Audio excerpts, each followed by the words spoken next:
ሰላም ጤና ይስጥልን ውድ ሸገር ጆርናል ተከታታዮች፣ ዛሬ መጋቢት 4 2018 ዓ.ም በዛሬው መረጃ ሰዓታችን የትግራይ ክልል ወቅታዊ ውጥረትና የጀነራል ታደሰ ወረደ አስገራሚ መግለጫን በተመለከተ በ13 ቀናት ውስጥ 3 የጦር አውሮፕላኖቿን ያጣችው አሜሪካና የኢራን ዛቻን በተመለከተ አይን ያወጣ ሌብነት የታየበት በደቡብ ጎንደር የተገነባው የ12.6 ሚሊዮን ብር ጉደኛ ድልድይ፣ እነዚህንና ሌሎች ዝርዝር መረጃዎችን እናደርሳችኋለን። አብራችሁን ቆዩ።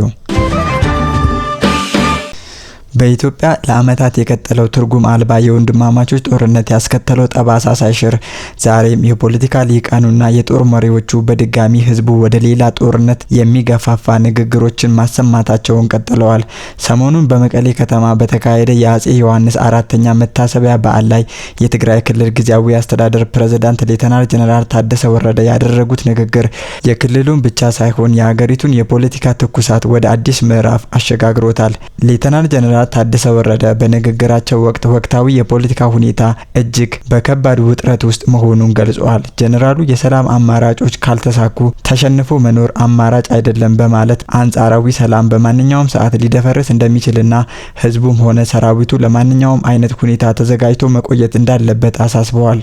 ይሁን እንጂ ይህ ተዘጋጅቶ መቆየት የሚለው ጥሪ ለተራው የኢትዮጵያ ህዝብ ሌላ የስጋት ደውል ነው። ጦርነት በፈጠረው ድህነትና ረሃብ ለሚማቅቀው ህዝብ ዳግም ተዘጋጁ የሚል ትዕዛዝ መስጠት ከባለስልጣናቱ የግል ጥቅምና የስልጣን እድሜ ማራዘሚያ ፍላጎት ጋር የተያያዘ መሆኑ ብዙዎች ይስማሙበታል። እንደ አንድ ተራ ኢትዮጵያዊ እይታ ባለስልጣናቱ ለህዝብ እንቆረቆራለን ቢሉም ተግባራቸው ግን የገዛ ስልጣናቸውንና በህዝብ ደም ያከማቹትን ሀብት ለመጠበቅ የሚደረግ የቁማር ጨዋታ ነው። በመቀሌ መድረክ ላይ ሌላ ትኩረት የሳበው የጀነራል ታደሰ ወረደ ማስጠንቀቂያ ነበር። ጀነራሉ እንደ ጌታቸው እንዳልመስላችሁ በማለት ለተቃራኒ ጎራዎች ጠንከር ያለ መልእክትን አስተላልፈዋል። ይህ ንግግር የክልሉ ከፍተኛ አመራሮች ምን ያህል በስልጣን ሽኩቻ እንደተጠመዱ የሚያሳይ ግልጽ ማሳያ ነው። ህዝቡ መሰረታዊ አገልግሎቶችን አጥቶ ልጆቹ ትምህርት ቤት ባልሄዱበትና የዕለት ጉርሱን ባጣበት ሁኔታ መሪዎች ግን እርስ በእርስ እኔ እበልጥ በሚል ትንቅንቅ ውስጥ መሆናቸው ለህዝባዊ ወገኝተኝነት ያላቸውን ግዴለሽነት ያሳያል። ህዝቡ የሚፈልገው ሰላምና ዳቦ እንጂ የጀነራሎቹንና የፖለቲከኞችን የቃላት ጦርነት አይደለም። ከፖለቲካው ውጥረት ባሻገር የትግራይ ክልል ጊዜያዊ አስተዳደር የገጠመው የፋይናንስ ቀውስ የህዝቡን ስቃይ አባብሶታል። አስተዳደሩ ለፌዴራል መንግስቱ በጻፈው ደብዳቤ ከጥቅምት ወር እስከ ጥር ባሉት ወራት ሊላክለት የሚገባ 5.7 ቢሊዮን ብር እንዳልተላከለት ገልጿል። በዚህ ምክንያት የመንግስት ሰራተኞች ለወራት ደሞዛቸው አልተከፈላቸውም። መሰረታዊ የልማትና የማህበራዊ አገልግሎት ስራዎችም ቆመዋል። በክልሉ ያለውን የገንዘብ እጥረት በንግድና በዕለት ተዕለት እንቅስቃሴ ላይ ከፍተኛ ጫናን ፈጥሯል። ጊዜያዊ አስተዳደሩ ይህንን ደብዳቤ ለፌዴራል መንግስቱ ቢጽፍም የችግሩ መፍትሄ ግን አሁንም በፖለቲካዊ ፍላጎቶች የታሰረ ይመስላል። ፌዴራል መንግስቱም ሆነ የክልሉ አመራሮች ይህንን የበጀት ጉዳይ እንደ ፖለቲካዊ መጫወቻ መጠቀማቸው በመሃል ሜዳ የሚጎዳው ያ ምስኪኑ ሰራተኛና ቤተሰቡ ናቸው። በመጨረሻም እነዚህ በየመድረኩ የሚደሰኩሩ መሪዎች ሊገነዘቡት የሚገባው ሀቅ ቢኖር የኢትዮጵያ ህዝብ ጦርነት ሰልችቶታል። ባለስልጣናቱ ለህዝብ ቆመናል የሚለው ንግግራቸው ከንቱ መሆኑን ህዝቡ ጠንቅቆ ያውቃል። እውነተኛ መሪነት በስልጣን ላይ ለመቆየት ጦርነት ማራዘም ሳይሆን ሰላምን አጽንቶ የህዝብን እንባ ማበስ ነው። በአማራ ክልል ደቡብ ጎንደር ዞን ፎገራ ወረዳ የሚገኘው የሻጋ ናበጋ ቀበሌዎችን ከሊቦ ከምከም ወረዳ ጋራ የሚያገናኘው የእርዛ ወንዝ ድልድይ ግንባታ ተጠናቆ በይፋ ርክክብ መደረጉን ተከትሎ በግንባታው ላይ የወጣው የገንዘብ መጠን ከፍተኛ የሆነ የህዝብ ቅሬታና የመልካም አስተዳደር ጥያቄን አስነስቷል። እንደ ወረዳው መረጃ ከሆነ ድልድዩ የተገነባው በምግብ ስርዓት ማጠናከሪያ ፕሮጀክት ድጋፍ ሲሆን ለግንባታው 12.6 ሚሊዮን የኢትዮጵያ ብር ወጪ ተደርጎበታል። ድልድዩ ከ35,000 በላይ ነዋሪዎችን ተጠቃሚ እንደሚያደርግና ቀደም ሲል ይደርስ የነበረውን የሰውና የእንስሳት ህይወት መጥፋት እንደሚታደግ ቢገለጽም ከምርቃቱ በኋላ የወጡ ፎቶግራፎች ግን የብዙዎችን ቀልብ ስበዋል። በማህበራዊ ሚዲያ ላይ በስፋት እየተሰራጩ ያሉ ምስሎች እንደሚያሳዩት ድልድዩ መጠኑ አነስተኛ የሆነ ደረጃውን ያልጠበቀ በተራ ግንበኛ የተገነባ ሲሆን የጎንዮሽ መከላከያዎቹም እጅግ በጣም ቀለል ያሉ ናቸው። ይህንን ግንባታ ከተጠቀሰው 12.6 ሚሊዮን ብር ጋራ ያነጻጸሩ የኢንጂነሪንግ ባለሙያዎችና ታዛቢዎች ወጪው ከስራው ጋራ ምንም አይነት ተያያዥነት እንደሌለው እየገለጹ ይገኛሉ። በአሁኑ የገበያ ሁኔታ እንኳን እንዲህ አይነት አነስተኛ ድልድይ ከ3 እስከ 5 ሚሊዮን ብር በላይ ሊፈጅ አይችልም አይችልም የሚሉ አስተያየቶች እየተደመጡ ነው። ቀሪው 7 ሚሊዮን ብር በላይ የሚሆነው ገንዘብ በሙስና ወደ ግለሰቦች ኪስ ሳይገባ አልቀረም የሚለውን ጥርጣሬ የብዙዎች ስጋት ሆኗል። በሀገሪቱ በተለያዩ አካባቢዎች የመሰረተ ልማት ግንባታዎች ላይ የሚታየው የበጀት ብክነትና የሙስና መረብ በዚህ ፕሮጀክት ላይም በጉልህ እየታየ መሆኑ የዘርፉ ተቺዎች ይናገራሉ። በተለይም የውጭ እርዳታና የልማት ድርጅቶች የሚደግፏቸው ፕሮጀክቶች ለክትትልና ቁጥጥር አመቺ ባለመሆናቸው ሙስና በስፋት ሲፈጸምባቸው ይስተዋላል። ድልድዩን ለመገንባት የወጣው የጨረታ ሂደት እንዴት እንደነበረ፣ የስራ ተቋራጩ ማን እንደሆነ የስራው ዝርዝር መግለጫ ለህዝብ ግልጽ አለመደረጉ የህዝቡን ጥርጣሬ ይበልጥ አግሎታል። ህዝቡ ብሩና ድልድዩ እንዴት ተመጣጠኑ፣ በጀቱስ በኩራት ሊገለጽ እንዴት ቻለ የሚል የመንግስት የአሰራር ግልጽነትን እየጠየቀ ይገኛል። ምንም እንኳን ድልድዩ የአካባቢውን ማህበረሰብ ከጥልቅ ስጋት ይታደጋል ተብሎ ቢታሰብም በህዝብ ስም የተመደበው በጀት ግን ለታለመለት ዓላማ በሚገባ ስለመዋሉ ከፍተኛ ጥርጣሬ አለ።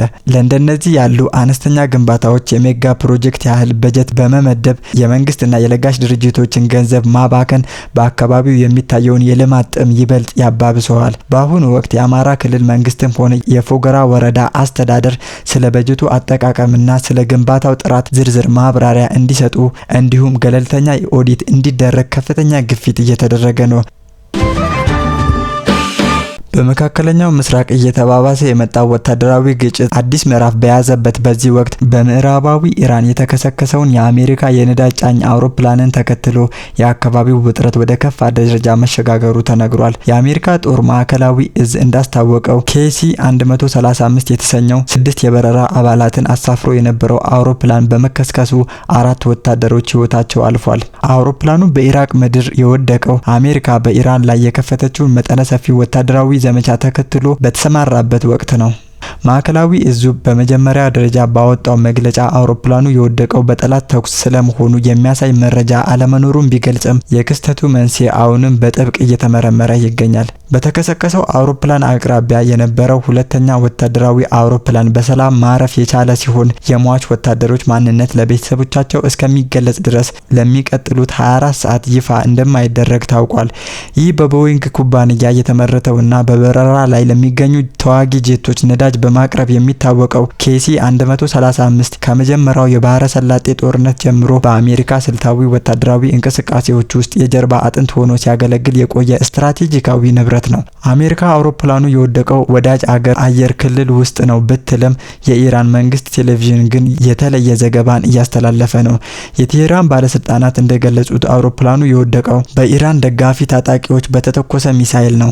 እስላሚክ ሬዚስታንስ የተሰኘው የኢራቅ ታጣቂ ቡድን አውሮፕላኑን መጥቶ መጣሉን በይፋ አስታውቀዋል። ይህ ክስተት ጦርነቱ ከተጀመረ በሁለተኛ ሳምንት ውስጥ የተገደሉት የአሜሪካ ወታደሮች ቁጥር ቢያንስ ወደ 11 ከፍ አድርጎታል። በመካከለኛው ምስራቅ የተቀሰቀሰው ጦርነት በዓለም የኢነርጂ ገበያ ላይ ከፍተኛ ስጋትን ደቅኗል። ሐሙስ ዕለት የነዳጅ ዋጋ በአንድ በርሜል ወደ $100 አሻቅቧል።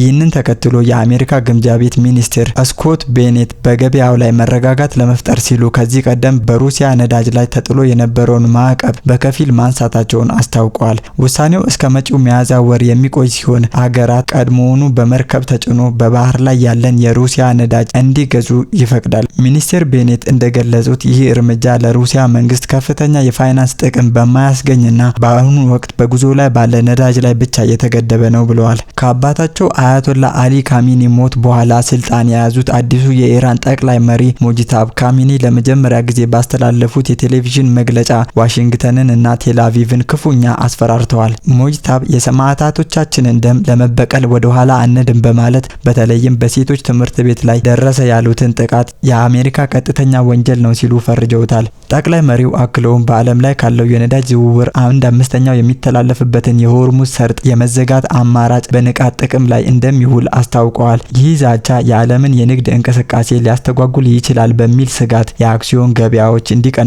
ምክንያት ሆኗል። በሌላ በኩል የኢራን እስላማዊ አብዮታዊ ዘብ በፋርስ ባህረ ሰላጤ ላይ ባለቤትነቱ የአሜሪካ የሆነ መርከብ ላይ ለተፈጸመ ጥቃት ኃላፊነቱን ወስዷል። ጥቃቱ የተፈጸመው ፈንጂ በጫነች ሰው አልባ ጀልባ ሲሆን በመርከቡ ላይ ከፍተኛ ፍንዳታና እሳት መከሰቱን የሚያሳዩ ምስሎች ይፋ ሆነዋል። በዚህም ጥቃት የአንድ መርከበኛ ሕይወት ማለፉ የተረጋገጠ ሲሆን ታጣቂዎቹ መርከቡን ማስጠንቀቂያ ስላልተቀበለ እርምጃ እንደተወሰደበት ገልጸዋል። ውድ አድማጭ ተመልካቾቻችን ለዛሬ ያሰናዳንላችሁ መረጃዎቻችን እኚህን ይመስሉ ነበር። አብራችሁን ስለቆያችሁ ከልብ እናመሰግናለን።